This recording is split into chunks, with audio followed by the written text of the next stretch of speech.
Now, wax in the shop is not a new concept. In fact, it's one of the oldest finishes known. And the same type of wax that was used back then is the same wax that I'm reaching for most of the time, and that's beeswax. Now, like the name implies, beeswax is a wax that's made by honeybees for use in their hives. This means that it's usually available locally from local beekeepers. You can also order it online. Now, I keep bees myself, so I have a pretty steady supply, but if you do ever have to buy wax, or if I ever have to buy wax, there's one thing that I really look for, and that's the hardness of the wax that I'm purchasing. Wax that's in its raw or first refined form is usually pretty soft and tacky. That's like this one right here. But wax that's been hardened or had a lot of the sugars dissolved out of it is much harder. You can see that by when I stick the screw in here. This is much softer than this hardened one.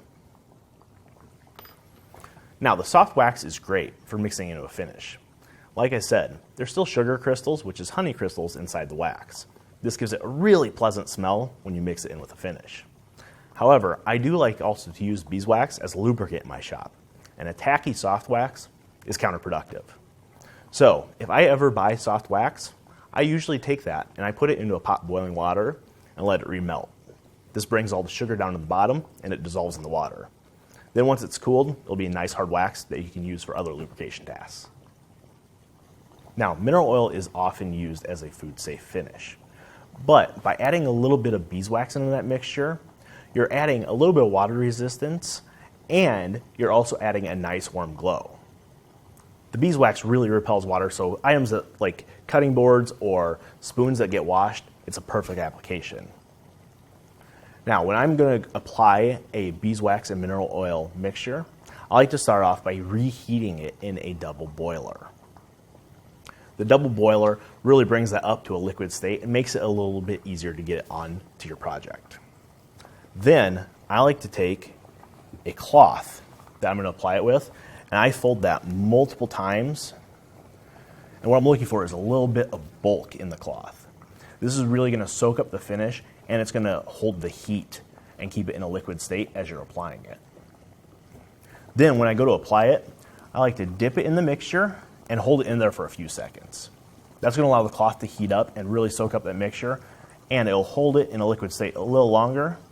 And then this simply gets applied to the project. And you might notice the finish drying or cooling as you're applying it, but that's all right. Just dunk the cloth, heat it up, and apply more. Now, once you have finish applied on the entire project, you might notice that it looks a little thick and it's a little tacky. This is where I'll usually grab a heat gun, or if my wife's not home, I'll stick it in the oven.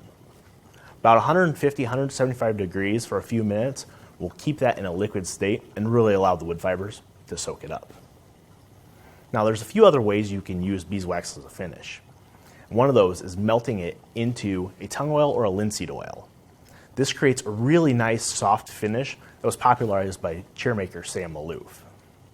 It lends a really nice hand-rubbed look when it's applied on top of another film finish like a varnish. So next time you're looking for a nice, beautiful finish on your project, maybe reach for some beeswax and some oil. You will not be disappointed.